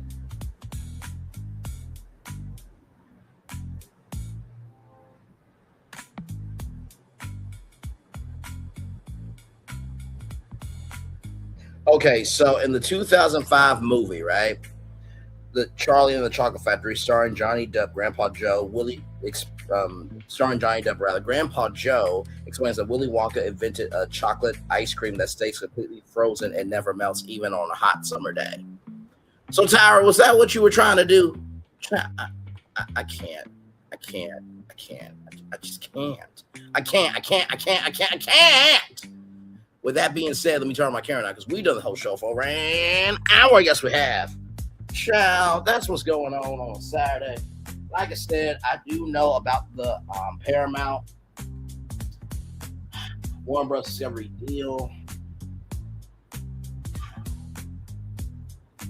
I don't know if I want to do it Monday or not, because my feelings on it is like David Ellison raped Warner Bros. Discovery just to have it as a part of Paramount. And if we really think about Paramount, MTV plays more reality TV than music. They got rid of MTV News, which was a dumbass decision. Nickelodeon and Cartoon Network, which we talked about, they're thinking about selling either one of those, but because they approved it, they don't have to sell it. But just because you buy another company doesn't mean people are going to embrace you. If your content is not good and the accessibility of how people can connect to the content is not good, then you're going to fall down a rival. Like, if this is not me trying to drag Paramount, this is just business. Availability and accessibility are the two key ingredients for any company's rise or demise. But we'll get into that more on Separate Live, child. I just want to come on and talk to y'all for a little bit today. The fact that Roku could be up for sale, that's huge news. And I think I might have a bonus live for y'all on that destination later on tonight, but just stay tuned for that. Then, of course, Caroline Wanga and Essence Ventures. You guys know about the lawsuit. I saw the lawsuit. I may do a separate live stream for that, but give me some time. Because like I said, we have Big Girls Wanted Escaping Paradise, episode 2. I'm going to be reviewing that a little bit later on tonight. I'm going to try to do it as soon as I get off of here. Like I said, this was a bonus show. This was not planned. So you guys will probably get,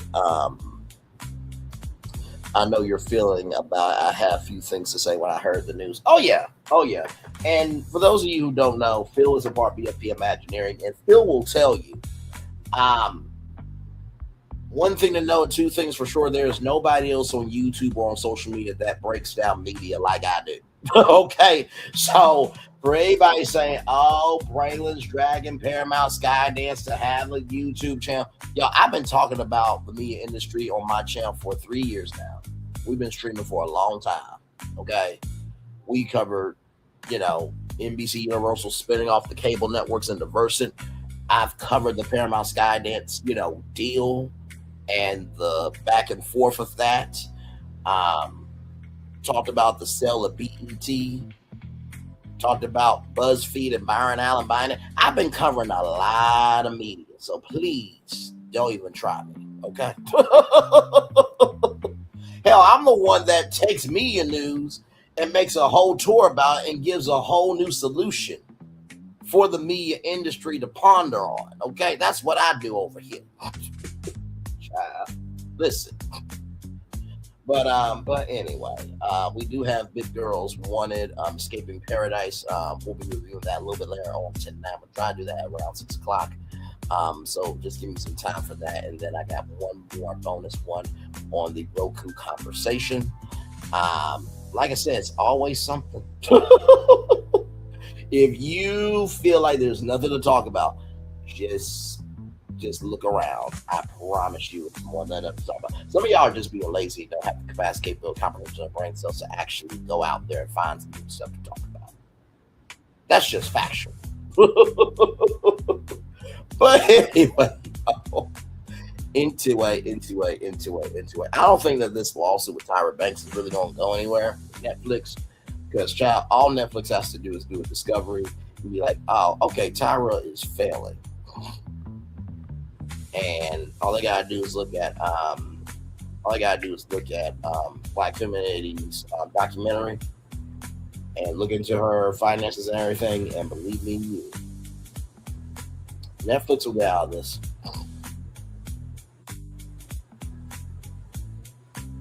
And like I said, if you really wanted the interview to be seen by everybody, then that's what you should have done.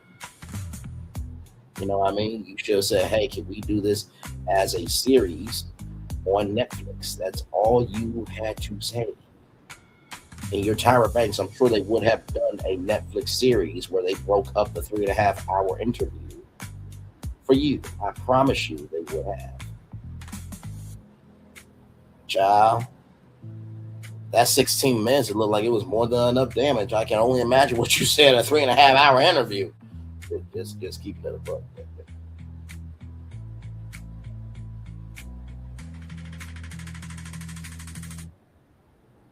Oh, man. How's everything out there? Phil, you good? Hopefully you're staying cool out there, my man.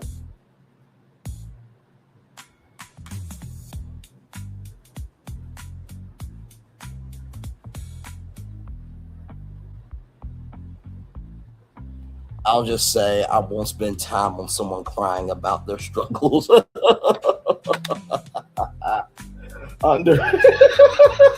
understood, man. Understood. No, listen, I feel you. Like, this is what I try to do with media stories and stuff like that. I try to find the humanity, right?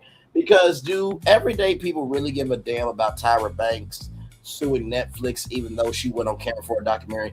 Not really, okay? Does anybody care about Caroline Wanga and her suing Essence Ventures? I will say yes and no. Yes, for the fact that she is a Black woman in power. I know what you're going to say. Well, Tyra's a Black woman in power. No. There's a difference. Okay? Tyra elected herself to go on that thing. Caroline Wanga had her own issues in relation to Essence. Those are two completely different issues. Don't come at me for that. But like I was saying, Caroline Wanga, I say yes and no. People are interested. They're interested for the spectacle of it, but no, because they have their own issues to deal with. And with Roku, do people really care about Roku being up for sale? In the grand scheme of things, no, because an everyday person just wants to know if they can turn on, their Roku and have their content. But it's also important that people do know about Roku being up for sale, because whoever gets Roku determines how Roku is seen, heard, and embraced.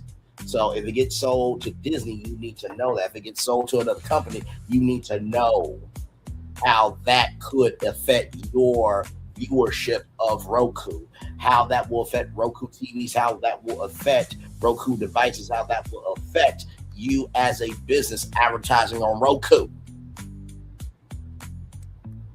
Okay, good sir. 4 Twisters missed just when a cold front came through the whole week of 100% humidity. Oh, God bless your heart, my Lord. My Lord, my Lord, my Lord. God bless your heart. I mean that. Wow. Wow, wow, wow, wow, wow, wow, wow, wow, wow, wow.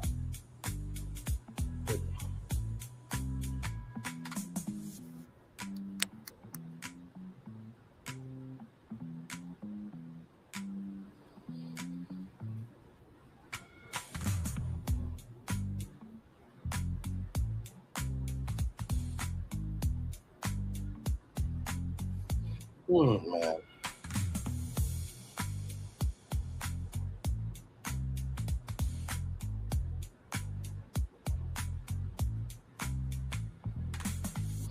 No, man. Hey, 3 people, welcome in.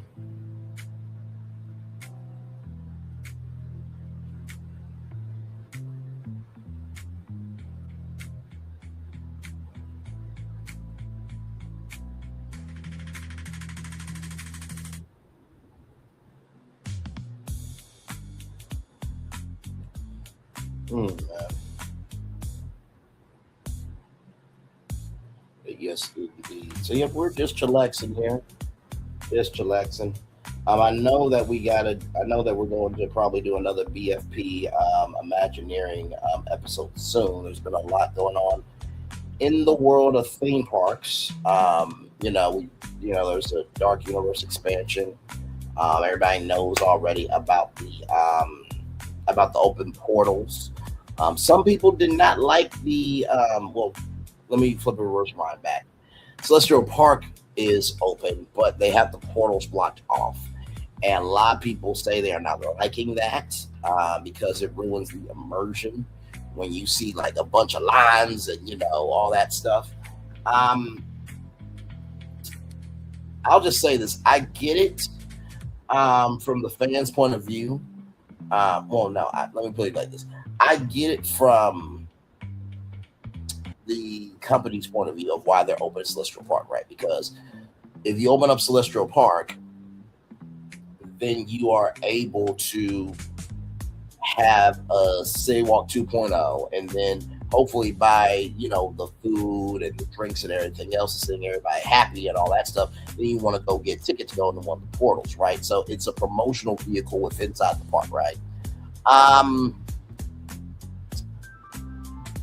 In the same token, I also don't understand, like, if we're trying to, stretch out park capacity, then what do you do, right? Because y'all could do extra celestial hours, right, for the hotel guests, which I've suggested plenty of times. People have been saying celestial tickets. Like, nobody's going to pay an extra ticket to go to the park at night. That now, I'm not saying that there are people who will never buy a ticket, but it makes more sense to do the extra celestial hours, because when Disney did it, you had an hour entry, or you could stay into the park up to an extra 3 hours. But now that's been cut from an hour entry into a 30-minute entry, and you can't be in the park for 3 hours, but you can be in the park for 2 hours. Like I said, I get it. Hey, it's promotion. So Celestial Park is a promotional tool, but that I don't get y'all need more ride capacity. Y'all looking like attractions ideas. Ride capacity. Damn.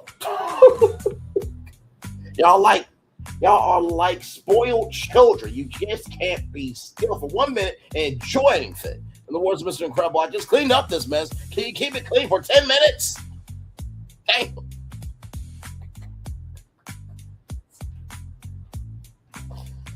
So as you can tell, I have no opinions on theme parks whatsoever. But yes, a lot going on, of course, and as you guys know, it is, let's see here, I might have a financial plan for Disney parks that might help on all sides. So that's what's up. Cannot wait to see that. By the way, Right now, it is busy work. Let me put it like this. Everybody who is covering Disney content right now is very soft content. Now, this is not to disrespect the theme park sector. This is not to disrespect the Disney theme park content creators. The reason why I say it is soft content, it is hold over content until D23. That's it. So like Muppets, right? The Courtyard, Big Thunder Mountain being opened back up. Like these are small pet projects, right? Oh, y'all, look, we're building something. We're refurbishing something. We're plussing something. We're doing something to look busy so y'all have something to talk about. But we don't have anything big completed. It's just to hold you over mentally so that way you won't be pressing Disney about D23. Now, of course, Josh tomorrow and Disney ain't gonna say that. They're not gonna confirm what I just said, but it is what it is. So it's like any little nugget that you can find, you report on it. Nothing wrong with it. I'm just letting you know the big news will not happen until D23. I'm just keeping it a buck. I mean, Phil, let me know if I'm off with my opinion. And by the way, y'all, Phil says that I'm off. I'm not going to get upset with him. See, here's the thing, right? You can disagree and still love each other and move on. I believe in doing that. Not everybody does, but I do believe in doing that. But I'm telling you, from my media brain, that is the movement right now with Disney. It is busy work, busy content to hold people over until D23. That's it. That's it. That's it.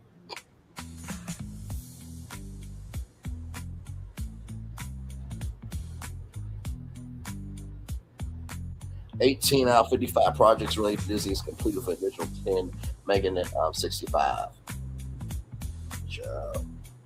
Thank you, sir. Like I'm just keeping it a buck. Like even with Universal, right? Now I know what some people gonna say. Well, Braylon, if you so big, bad, and bold, and this, that, and the third, and the world, the best thing since sliced bread stuff, why haven't they done U64 yet? Do y'all not know that I actually pitch original ideas as content? Do y'all not realize that? I think a U64 con this summer would be amazing. I think it would.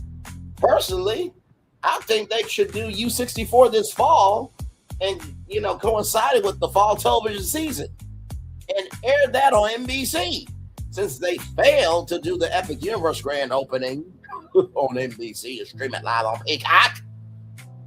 Hell. But that's up to Universal to do that, though. But I can promise you this.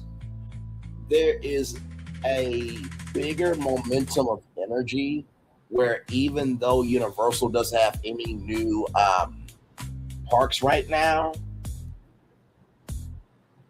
they have enough energy that whatever they want to post about, it has a tangible deadline. So people don't mind talking about, because even though it may be busy work of updates, that busy work is getting done.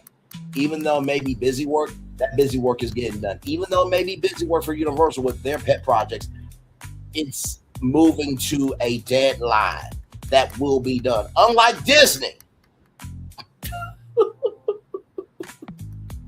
What I meant by projects is original projects from my own self. Gotcha. But yeah, that's the difference between Disney and Universal. Universal, when they did this right here, I'll play this and then we'll come back. Hang on. Give me a moment.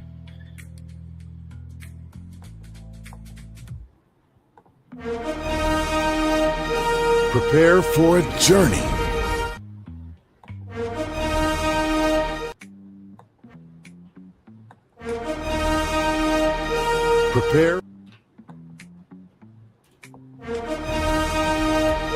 Prepare for a journey.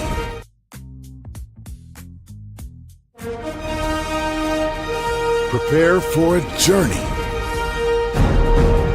Beyond. Where are the girls that like to have fun? Sorry, y'all. The commercials are a little off today. Prepare for a journey beyond imagination, beyond. Prepare. Something's going on with the laptop. Give me one moment, y'all. I'm going to be straight back. Give me one moment. Stay right here, y'all. I'll be right back. Hang on.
Hey, everybody. I'm B-A-C-K.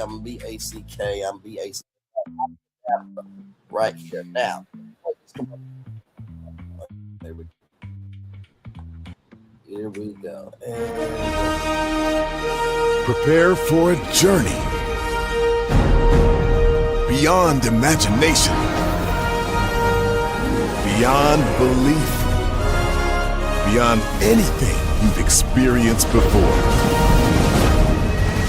Universal Epic Universe, a new theme park where you'll step through extraordinary portals to 5 immersive worlds. Prepare for a cosmic voyage of discovery, an isle of fire-breathing excitement, a shadowy world of monsters and mystery, new wonders in the wizarding world, and a new way to play.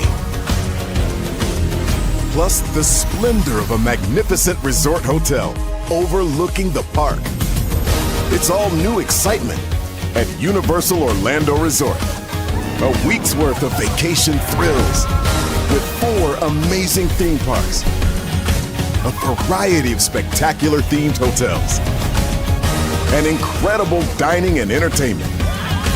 It's all at Universal Orlando Resort, where you'll find new adventures every day.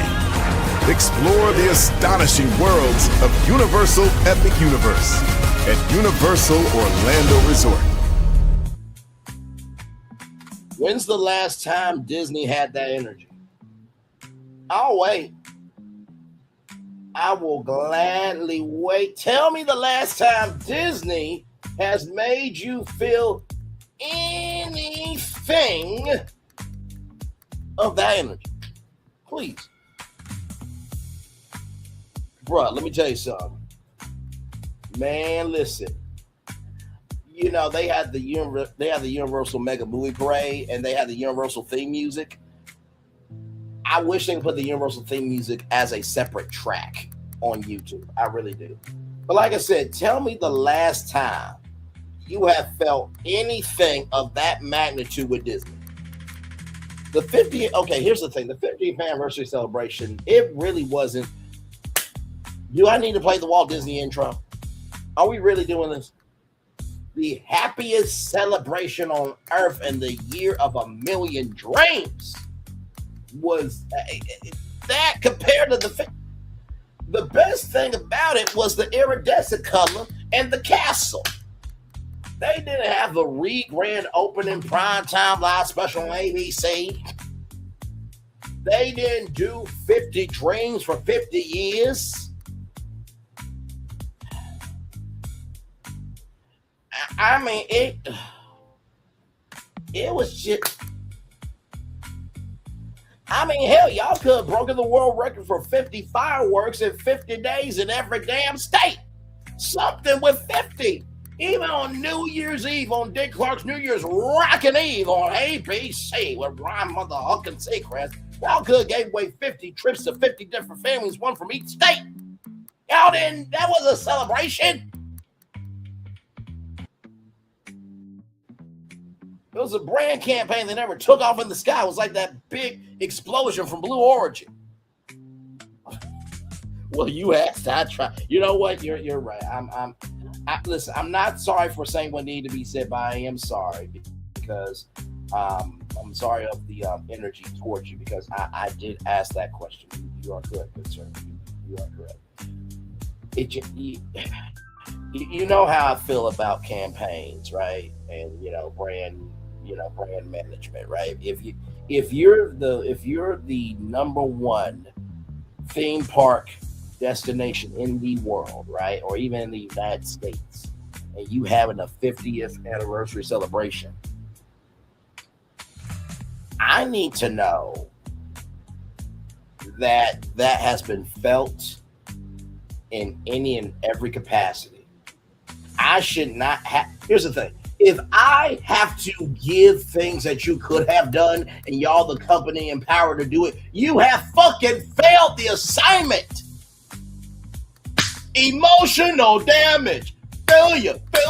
I smell the failure.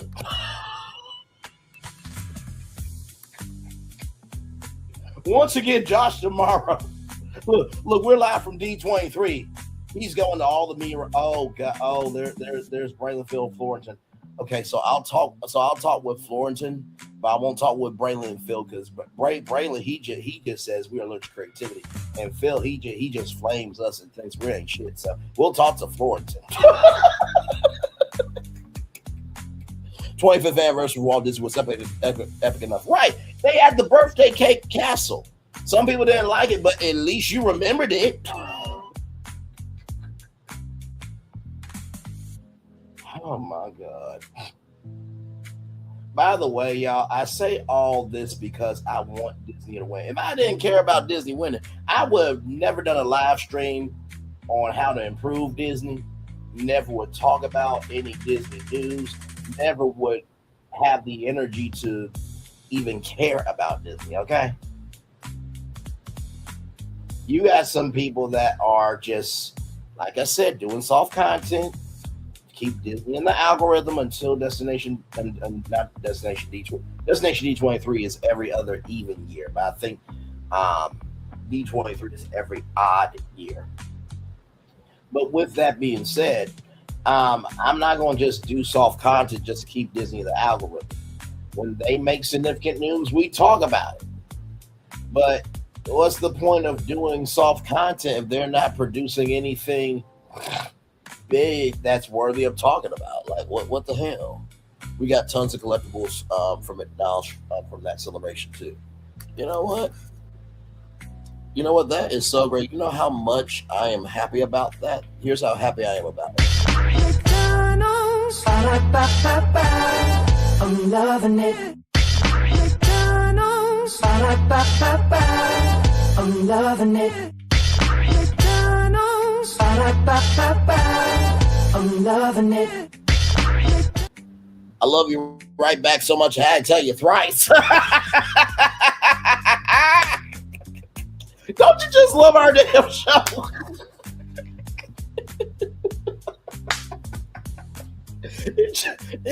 It really is just plug and play. It really is. Phil passed the ball to Braylon for a dunk in Game 7.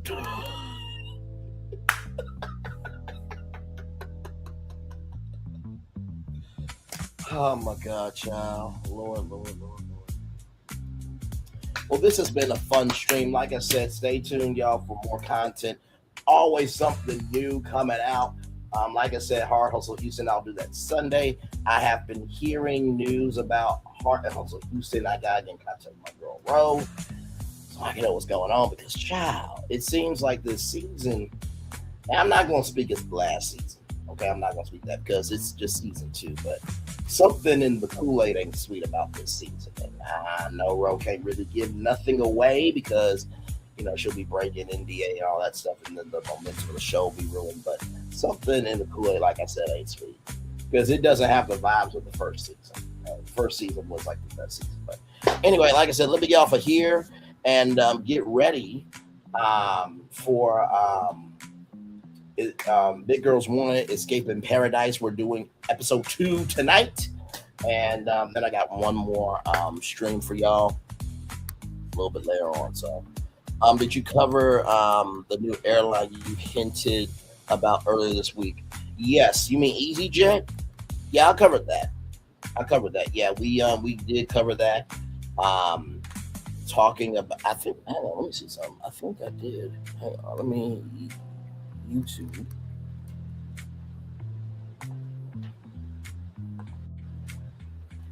Give me a moment here. EasyJet. Yeah, right here, 12 days ago. Let me show you.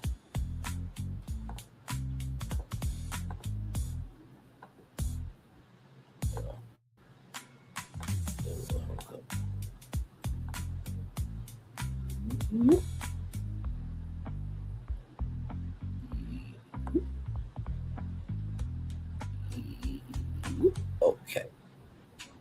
All right, there we go. Let me show you all this here. Hang on, right here. So yeah, 12 days ago, right here, we talked about EasyJet, the fact that EasyJet could be coming into the United States. We did talk about that, and we talked about Spirit Airlines because there is a black man who wants to buy like the airplanes of Spirit Airlines, the liquid assets. That's what I would say, liquid assets of Spirit Airlines. He wants to make a electric airplane company. So we talked about that. Yep, we did. And you know what's really interesting? And I think we talked about this before, just as a side note, but it relates to this conversation. We talked about if Universal bought Spirit Airlines and made their own airline. Like we did a wrap and everything. And for those of you who don't know, before Disney Cruise Line, it was the big red boat. That's how they got into the cruise line business. And before Disney was really known as it is with airplanes and stuff like that, because they had a helicopter to fly you into Disneyland. And I think there was like a helicopter accident rather that shut that down.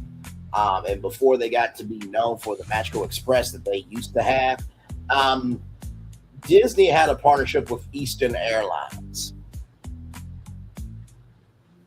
Disney had a partnership with Eastern Airlines. Disney had a partnership with Eastern Airlines. Disney had a partnership with Eastern Airlines. Okay, so like I said, I think it's interesting. You know my take already. I think Sir Richard Branson should have bought Spirit Airlines and brought back Virgin America. That's just my personal take, because that was a great airline.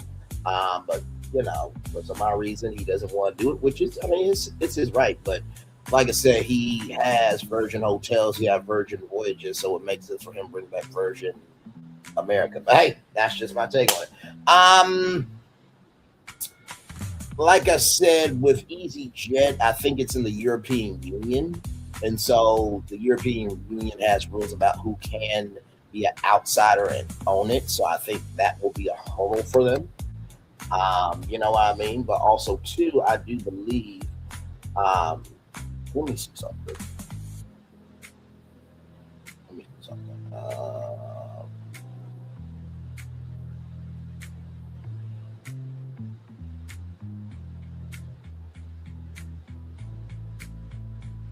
Okay, that's what I thought. Yep. So, EasyJet is in the UK. Now, I want everybody to just think for 1 minute. What is being built in the United Kingdom right now? I just want everybody to guess. There is something being built right now in the United Kingdom. There's something being built right now in the United Kingdom.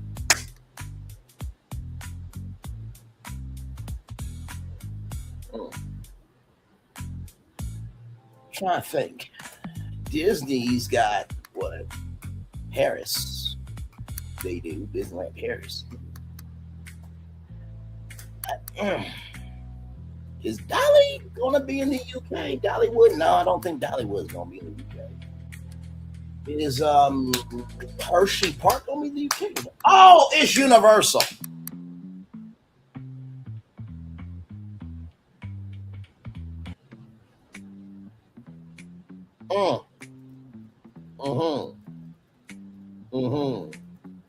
So what makes you think, ladies and gentlemen, that EasyJet and Universal Parks and Destinations could not team up once EasyJet got into the United States to do a direct flight from Orlando or California or wherever to go from there to the Universal Park in the United Kingdom? Don't try me. Okay, listen. I know what you're gonna say. Braylon, you can't say that hasn't happened. Oh, so are you saying 1 + 1 doesn't equal 2? Fuck y'all. Like, just because you can't see it doesn't mean it can't happen. Like, come on now. If I'm Universal, you don't think I'm not gonna do that? And before anybody gets on to me, does anybody remember Way More Than a Vacation?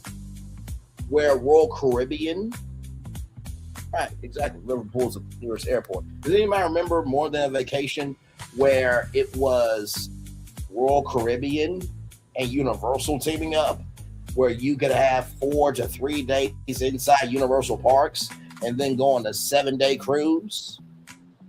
If you go back to that Universal Cruise Line live that I did, and it was funny when Florence showed me that everybody else was talking about. I was like, motherfuckers, I already covered this. And I showcased public documents that showcase the plan of Universal teaming up with Royal Caribbean to retrofit and transform their Royal Caribbean ships into Universal cruise ships, to the point where it was going to be up to this year that it was going to happen. And then you got a port in Galveston, Texas, that some new cruise line is popping up that's going to be a themed cruise line. Now, before anybody says, well, Braylon, Margaritaville is a cruise line. Yes, and there could be others, but for a cruise line, it has to be something that will attract everybody. And Disney's in the cruise line industry, so Universal has to be next in line. Don't play in people's faces, okay? Please don't. Please don't. Please do not. Please do not. Okay. All right. Just wanted to say that.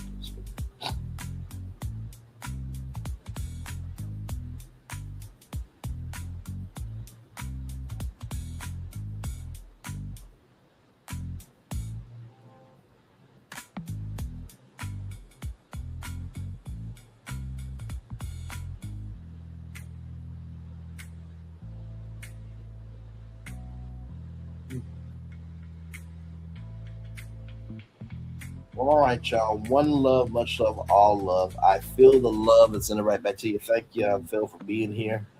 We will do another BFP Imagineering episode soon. Let's just figure out when it is when it's time to actually do it, because the one thing we do not do is we don't just do content just to do content when it comes to theme parks. We make sure that there's something tangible enough that each one of us can give a perspective on. Now, sometimes we may do an individual live, like I might do my own thing, Phil might do his own thing, Thornton might do his own thing. But if we do our own thing, at least the other two of us can find our entry point into the conversation and want to contribute. And he's the map.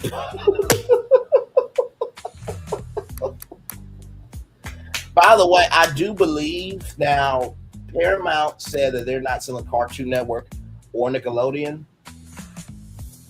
I really do believe in what I said. I think that if Cartoon Network went to Sony and Nickelodeon went to NBC, it will be game over.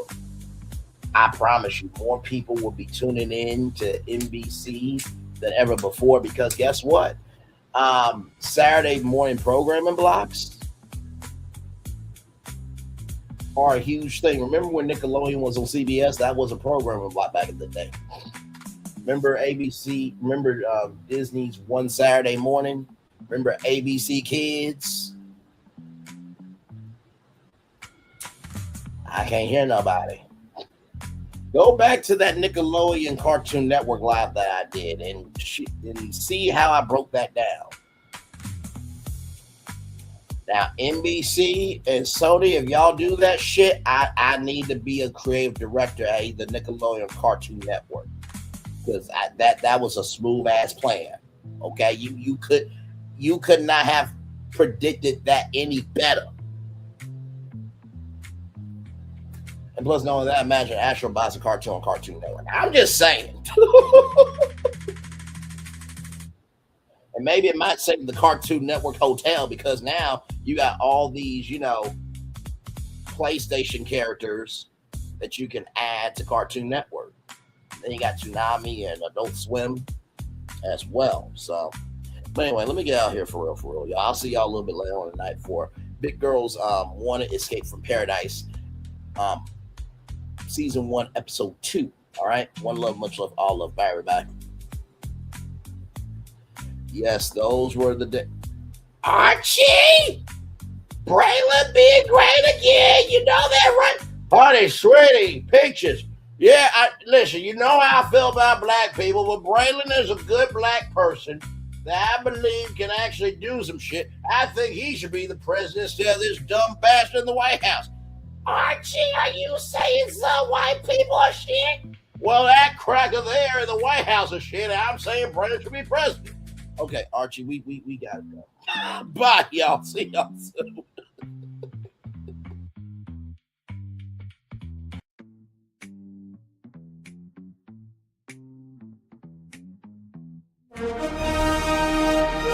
Prepare for a journey beyond imagination, beyond belief, beyond anything you've experienced before. Universal Epic Universe, a new theme park where you'll step through extraordinary portals to 5 immersive worlds. Prepare for a cosmic voyage of discovery, an isle of fire-breathing excitement, a shadowy world of monsters and mystery, new wonders in the wizarding world, and a new way to play. Plus the splendor of a magnificent resort hotel overlooking the park. It's all new excitement at Universal Orlando Resort. A week's worth of vacation thrills with 4 amazing theme parks, a variety of spectacular themed hotels, and incredible dining and entertainment. It's all at Universal Orlando Resort, where you'll find new adventures every day. Explore the astonishing worlds of Universal Epic Universe. at Universal Orlando Resort. Because here's the thing, a good streamer can find other content. Because here's the thing, a good streamer can find other content. Because here's the thing, a good streamer can find other content. Because here's the thing, a good streamer can find other content. I have been moving on my own accord, covering Black culture. There is more to life. I heard that, friend. Braylon, shout out to Braylon. Make sure y'all go follow Braylon in case y'all haven't. I love your content. I have been moving on my own accord, covering Black culture. There is more to life. I heard that, friend. Braylon, shout out to Braylon. Make sure y'all go follow Braylon in case y'all haven't. I love your content. I have been moving on my own accord, covering Black culture. There is more to life. I heard that, friend. Braylon, shout out to Braylon. Make sure y'all go follow Braylon in case y'all haven't. I love your content. Child, Braylon been over there doing his thing, minding his GD business, staying out of trouble, trying to get the folks some positive stuff to talk about. Besides lying all the damn time. Child, Braylon been over there doing his thing, minding his GD business, staying out of trouble, trying to get the folks some positive stuff to talk about. Besides lying all the damn time. Child, Braylon been over there doing his thing, minding his GD business, staying out of trouble, trying to get the folks some positive stuff to talk about. Besides lying all the damn time. Child, Braylon been over there doing his thing, minding his GD business, staying out of trouble, trying to get the folks some positive stuff to talk about. Besides lying all the damn time. Child, Braylon been over there doing his thing, minding his GD business, staying out of trouble, trying to get the folks some positive stuff to talk about. Besides lying all the damn time. Child, Braylon been over there doing his thing, minding his GD business, staying out of trouble, trying to get the folks some positive stuff to talk about. Besides lying all the damn time. Child, Braylon been over there doing his thing, minding his GD business, staying out of trouble, trying to get the folks some positive stuff to talk about. Besides lying all the damn time. Child, Braylon been over there doing his thing, minding his GD business, staying out of trouble, trying to get the folks some positive stuff to talk about. Besides lying all the damn time. Child, Braylon been over there doing his thing, minding his GD business, staying out of trouble, trying to get the folks some positive stuff to talk about. Besides lying all the damn time.